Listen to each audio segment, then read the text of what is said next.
Right guys, well unfortunately the weather is absolutely diabolical and we are going to go and see our good friend Kieran over at Scanny Fab. I'll see you soon. Right, so we have just turned up at Scanifab HQ, so let's go find him. So we're here, we're finally at Scanifab HQ. We're sitting outside. The current record holder of the V6 world in power, Scanifab's Turbo X, running 563 brake and 580 foot-pound of torque. So I can hear him rummaging around in the workshop and find him. Well, man himself, Mr. Scanny Fab, how are we doing? All good. Yourself? Yeah, not bad, not bad. Good. We've got some nice products over here. I wonder who they could be for. Very lucky customer. Yeah. That sounds familiar. The lucky customer that spends a lot of money. Hence why in the Scanny Fab hoodie. Bear that in mind, people. Don't bear that in mind. So what we got here then, man? We have got for you a TD04 manifold setup. Right. So, for the factory manifolds, which are, to be honest, poor is the word that we'll use. I think I spotted a set over here. So we've got your standard flowing V6 manifolds opposed to Kieran's handmade, custom built, high flowing manifolds. So what gains would you normally see over the standard units compared to yours, Kieran? Generally, for the TD04, you're sort of limited with your turbo size anyway, even when you start going through like the hybrids and that sort of work. So these are there to sort of maximise flow, get you a little bit more spool time out of it, make it spool a little bit earlier, get the gas flow basically through the manifolds and through the turbo faster. Yeah. They won't make a huge difference, you're not talking 50 brake horsepower or something daft like that, maybe 10-15, but it's the turbo response is where the goal is, if you like. So with that said then, to interrupt you, for me, obviously we've got the heads back over from Nick from Griffin Engines over at Loughborough. He's port matched the heads on the exhaust side, so with that's going to add more flow added with alongside these manifolds. Correct. Yeah, you're going to get a little bit more sort of airflow going through your heads anyway, obviously with the port matching. And will that reduce spool time as well? It should do, yes. Yeah, you should be able to pull it down a smudge. Like I said, they don't make a huge difference, as in a massive difference like some people think.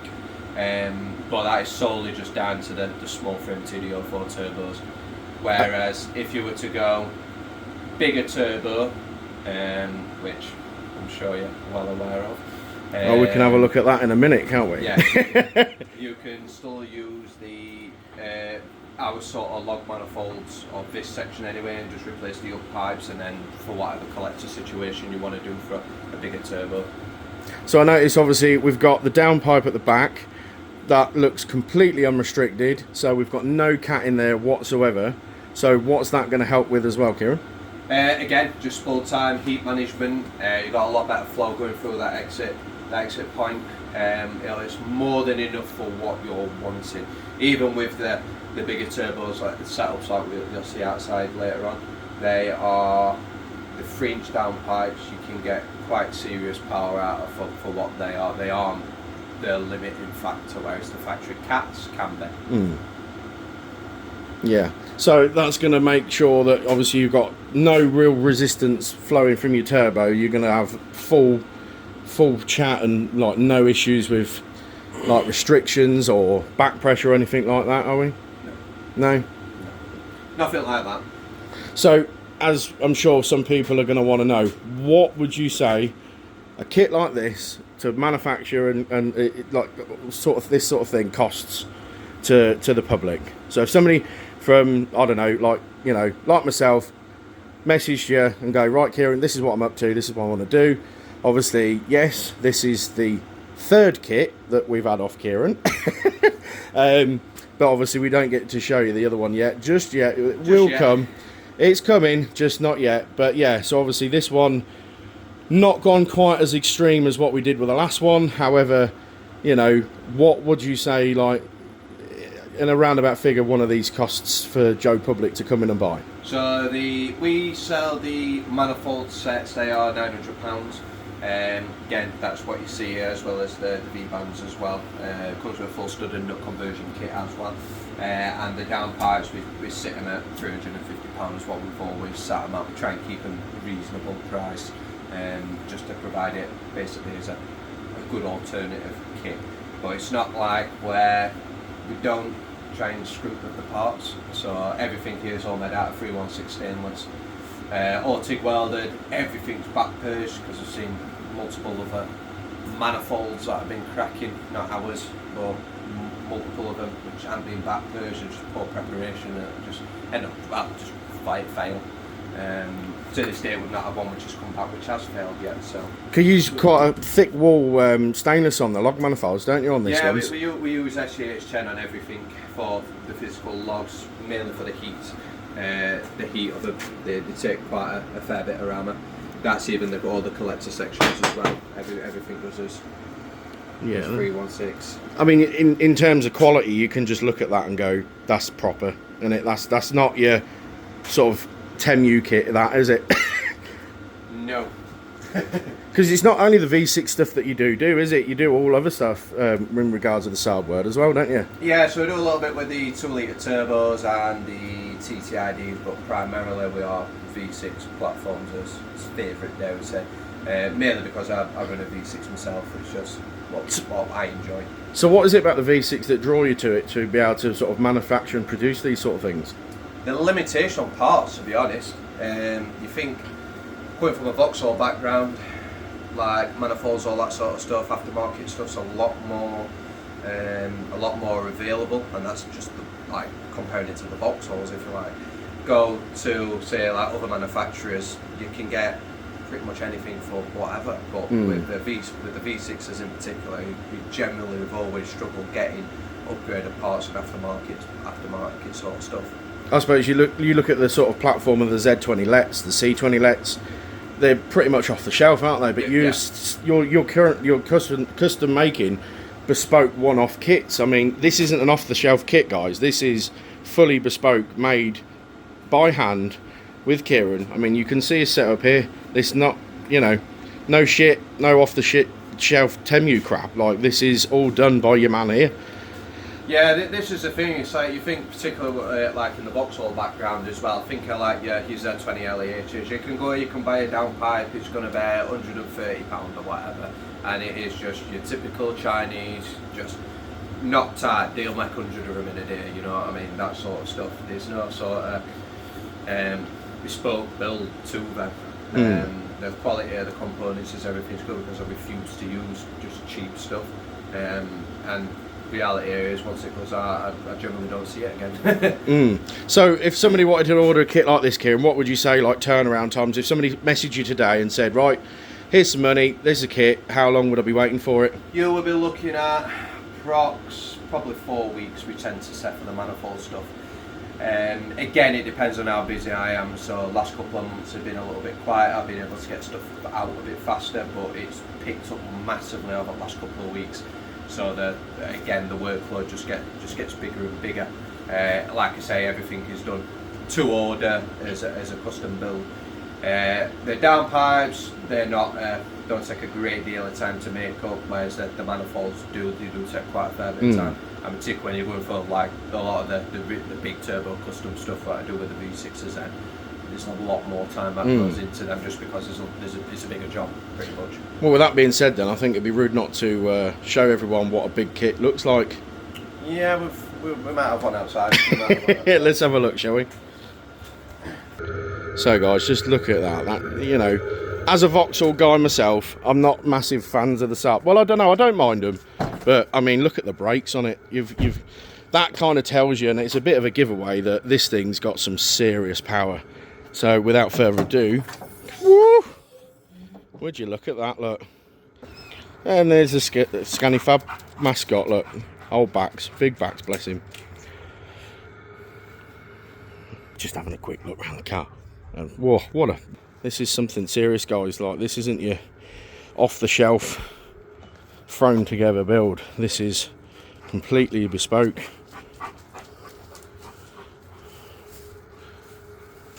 Yeah, so what we got going on here then, Kieran? What have you done on this one? Where to begin? Big list, to be honest. Big to begin with. I mean, I think to begin with, you can just see the size of that absolute snail. Look at that, guys. That's something else, that is, isn't it? Really. I mean, what mate? Because you were previously on a TD04 setup, Kieran. So what was it that you decided to go? Do you know what? Let's go massive. Cause I was sick of killing turbos. Genuinely, I ran the TD04 for X amount of years, even with this built engine, and it did 428 horse. But with me doing track days and whatnot in it, the journal bearings in them, just like you do 3-4 track days and turbo already on its way out. I mean, don't get me wrong, go right its limit, but it was just not able to take the stick of what we're basically giving it when it were out on track. That is the only reason why it went big turbo, just to try and give it some leeway more than anything. Yeah. And then it just spiraled a bit further. And I think I remember you saying you got fed up of building big kits for other people, and you thought, right, this is the time for me to build one. And well, it went well. Can we say, I can say I've had a few. We might have sold one, but we replaced it with something a bit bigger, didn't we? Yeah. So that was one of the big things. I did get a bit sick of doing big turbo kits for people, and then my car still be running the TD04 setup, which to be fair, it was a good setup, but it's quite responsive. I remember what you're saying about it. It bang on, to be honest with you. It were for what it was, such a small turbo. It did really well. It did really well. But comparing it to this, it's a bit of a different ball game. Oh yeah, we well and truly know that, my man, don't we? Yeah, that was an experience. I mean, so list of mods wise, what we got going here? We got massive air filter. We got the R8 coils. We got massive great turbo there, obviously, as we've seen. We've got the twin external wastegates and whatnot on there, but underneath everything else, what else have we got going on there? Internally, so gearbox completely standard, which is now the problem because mine currently has 3 neutrals. But gearbox and transmission completely standard. Still running the factory Haldex system in the rear. No modifications on that. Bigger clutch, obviously, just to try and take up the extra power of what it's giving, mainly the torque. Then we've got we're running a Pulsar G3660 with T4 divided twin gate system. So does that remain? Sorry to interrupt. That remains twin scroll then, yeah? Yes, still twin scroll. So we're still running twin scroll, but we've got both the wastegates rather than being Larry and coming out the bonnet. We've recirculated them back into downpipe to make it more driver friendly. And I suppose a bit more inconspicuous. So then obviously when you got big power cars coming up and think, oh, it's just a Saab turbo estate. I mean, as nice as it looks, but you wouldn't think nothing special about it, would you? No.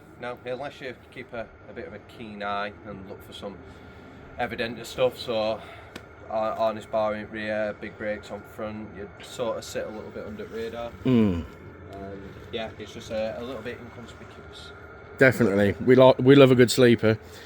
So what is it about the V6 that you really enjoy about them, and what drawn you to them? To be honest with you, it wasn't necessarily the V6. I've always been a Saab man, and I've always had an itch for a Turbo X just because of what they were. I've always liked estates anyway, so I thought, let's try and get one of these. After initially driving the V6 at standard power at 280 horse, I was underwhelmed, to put it quite like. They're quite lazy as standard, aren't they? Yeah. They drive like a diesel. That is the problem with them. And we just decided later on down the line, we'll just maybe it just wants a little bit more poke. So it went to a stage 1, then it just a cheeky map on it, then killed the power steering pump, drifting into snow. With the kid who I bought the pump off in Ireland happened to have an hybrid turbo intercooler. That's convenient, isn't it? Yeah, very convenient. So £60 power steering pump ended up costing me about £2,000 in just hybrid turbos, this sort of stuff, big injectors, all this works. But they say good ain't cheap and cheap ain't good, and look at the results you've now got. Yeah, exactly. So it just sort of spiraled out from there, and then we killed the first engine of the original engine in it. That basically ejected a rod outside a block. The one you now use as a jig, yeah? Yeah. That is a jig engine. So obliterated one rod and bent 2. I think we've all been there so far. Yeah. If you've boosted these up, guys, like, you know that they don't like the extra boost on the standard rods. No. Yeah. Rods are a must. Yes, definitely. Rods are a must. Definitely. So, yeah, and then it just sort of spiraled from there. So what sort of power we got this up to then? This is now running 563 brake horse and 580 foot-pounds of torque. And you're currently the UK record holder of the highest power one, aren't you? As far as we believe. Definitely Saabs. The Vector lads are soon creeping up there, aren't we? Slowly catching up. Yeah. I mean, don't get me wrong, there's a couple of our customer builds that are going to beat this when they eventually go, but the car was never designed to be a record break, if you like. I weren't there just to try and get figures. The car gets driven, it gets, to be fair, it gets its head smashed in, to put it like that. Everything on this has been thoroughly tested. It's not just been, just doodling to the shop or anything like that. It gets pushed, this car, and to be fair, that's the result of what it's given today, of being able to push that car and seeing what works and what doesn't. Well, I suppose the thing is as well, with you manufacturing the turbo kits and the manifolds and everything, you'd have had to have tried and tested them for a while before you'd been able to produce them out to the public. 100%. So this manifold set on this car is, I think it's about 3.5-4 year old now. As in the actual logs themselves. So well and truly tested then. So yeah, and that's been track work, drag days, just hooning about on the road. It's done everything pretty much, this car. Even just like long distance drives, going to the shows, that sort of stuff, it's done everything. And then we've still kept them same sort of components, the same logs, and gone like built collector systems and built obviously this big turbo system on just to prove what the logs can do. So going from a 400 brake horsepower originally with them logs, so people thinking, they're not efficient, yada yada. Yes, there's more efficient options, but you just have to change a few items like we've done so far, haven't we? To then try and get it up to the 563, and the logs aren't the restrictive point.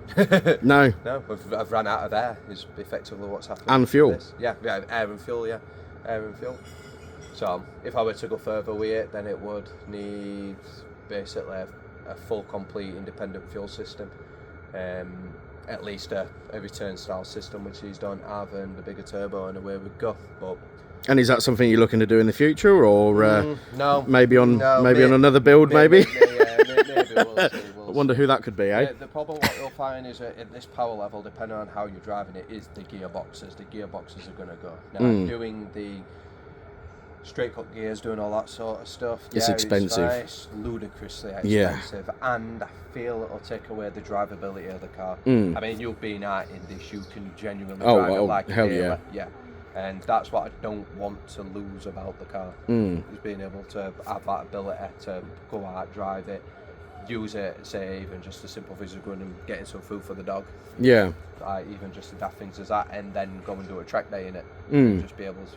Because you've done quite a lot. Oh, sorry. You've done quite a lot of track days in this, didn't you? And then obviously once you've put the big turbo kit on it, you've kind of pulled away from the track days just to have it more on the road. Yeah, mainly because the car is primarily still a front wheel drive car, and trying to throw 500 odd horse. Yes, it handles it, it'll stick the power down, but it's still got the front wheel drive understeer characteristics when you're throwing it around the track.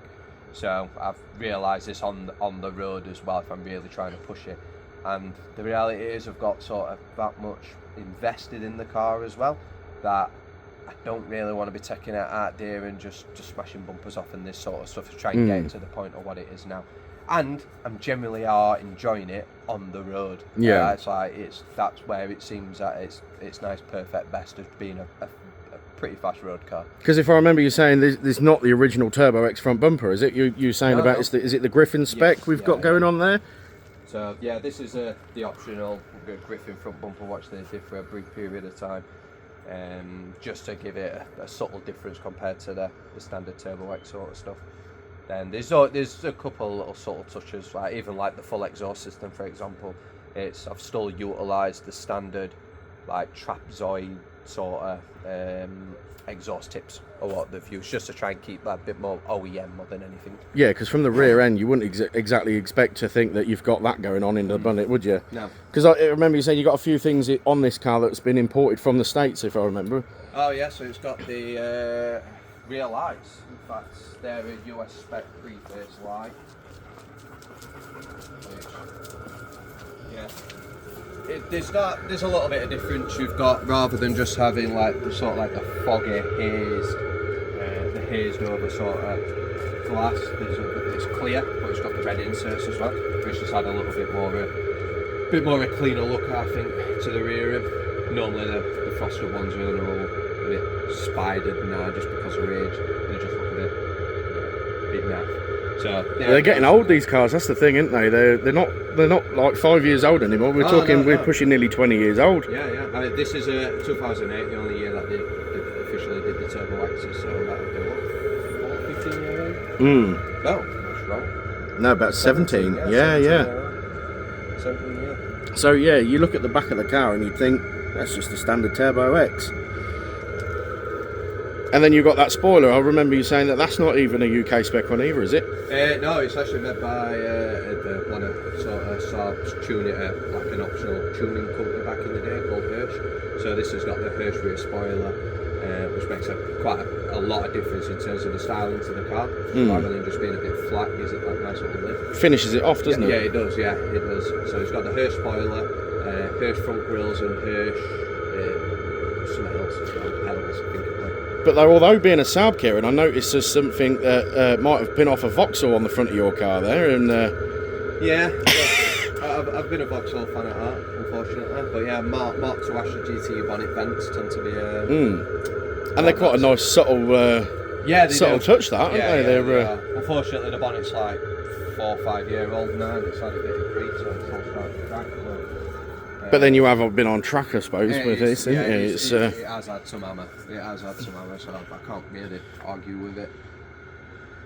Interior wise, it's nigh on standard, other than the harness bars and the seats. I was going to say, they don't look factory. They look a bit special there, mate. I wonder what they could be out of. Seats are out of a McLaren. Very nice. And I'm guessing you've custom fabricated them yourself to fit into the Saab. I even got all the electric motors to even work on them as well, so they're fully functioning seats. So it's not just a throw-in thing, it's just an actual fully operational seat. Yeah, even down to the seat belt buckles, everything clicks in and turns the lights off the dash and everything. So just it's the little things that nobody sees.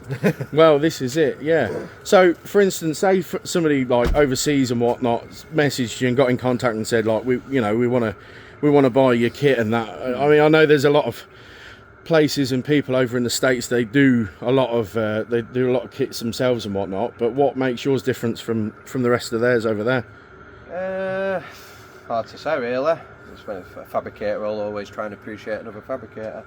So, but you do ship overseas, don't you? You can do USA, Canada. Well, I mean, you've had them worldwide, haven't you? I believe. I would say probably 70% of our workload is overseas. In fact, probably about 30% in UK, 70% elsewhere. Ship out a lot of turbo kits, which it's impressive. It's quite good to see other countries having Saabs, and especially lads wanting to tune them as well. Because it's not just the turbo kits you do for these, is it? You've also got a little added thermostat pipe that you manufacture for these, haven't you? Yeah. So the thermostat pipes they're quite a big seller actually, mainly because Saab decided to make them out of cheap carbon steel, if you like. So they've got an habit of rusting. Oh, I've pulled a few rusty ones off, man. Yeah. You'll have witnessed a lot of them. So even then coolant pipes. I don't know if you can see it on this one, to be honest. Yeah, I pulled one out and it fell to bits, but I don't know if we can just get down in there and just see, maybe. Oh yeah, we can just spot it there, guys. Like, there's a nice stainless, marine grade stainless thermostat pipe in there. Comes straight off the thermostat. They don't rot out, and they are fit and forget, if I remember rightly. Yeah, that's it. Fit and forget. Even like you're saying, these cars will have been fine, but the moment you start trying to play with them and try and do it, thermostat's gone, and you'd pull that pipe apart, then they crack, and these are a bolt on bolt off replacement.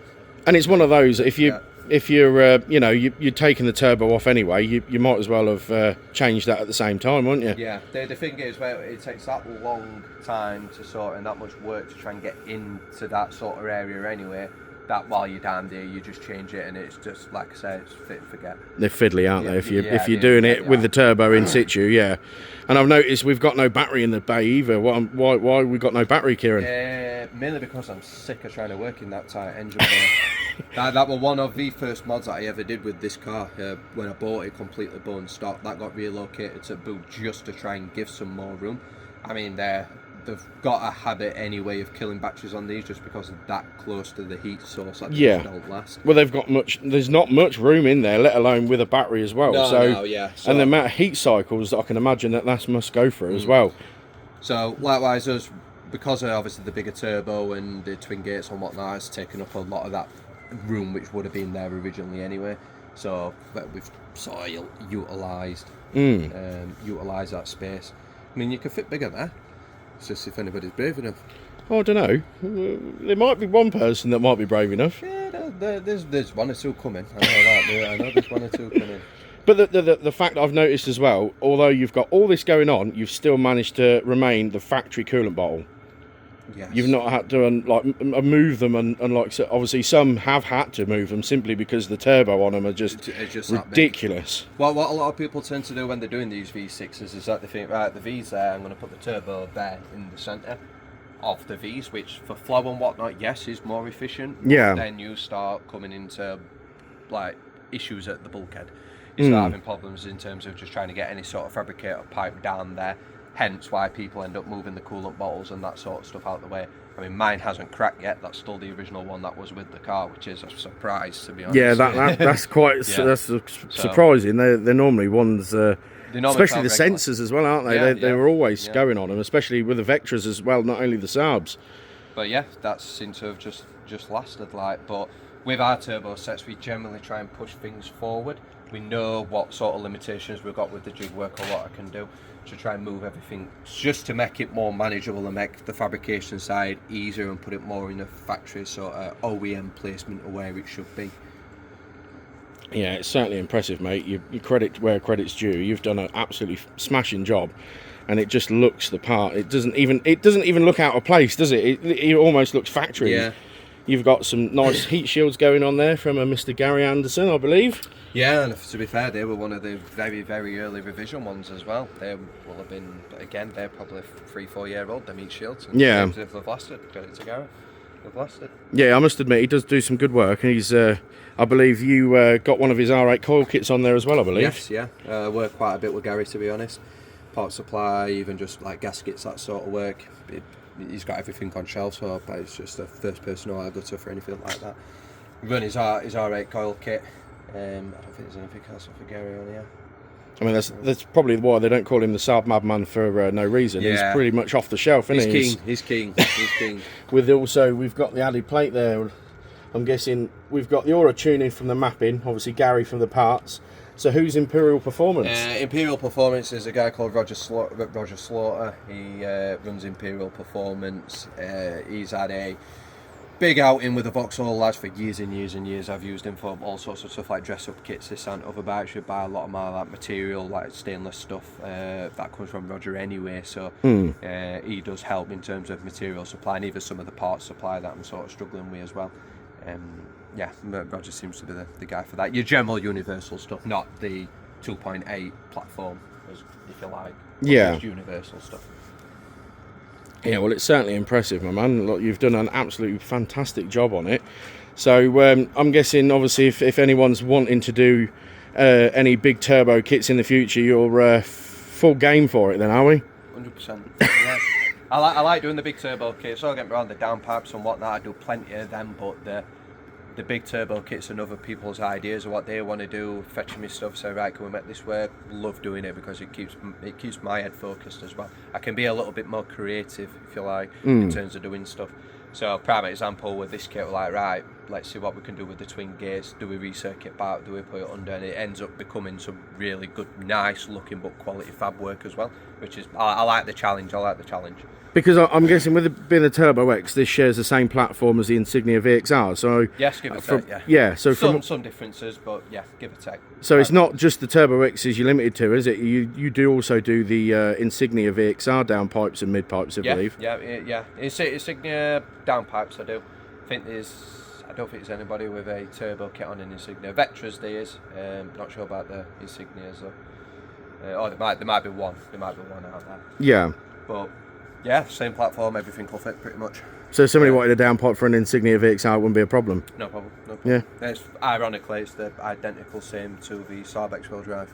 Oh, are they? Yeah. Oh, okay. Identical. Same flange, same everything. So it's the same Holdex system as well?